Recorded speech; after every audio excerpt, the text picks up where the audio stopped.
শয়তান আল্লাহকে চ্যালেঞ্জ দিয়েছিল, আল্লাহ আপনি তো জান্নাতে ঢোকাতে পারবেন না, এতগুলো জান্নাত কেন বানালেন? জাহান্নাম আরো বেশি হলে ভালো হতো। আল্লাহ বললেন কেন?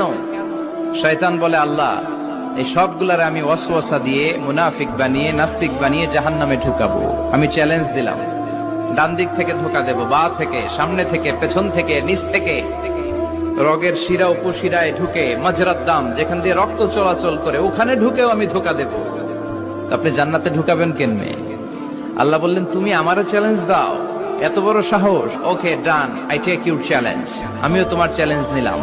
তুমি আজীবন ধোকা দিবা, আজীবন তুমি গুমরা করবা, বেনামাজি বানাবা, জালিম বানাবা।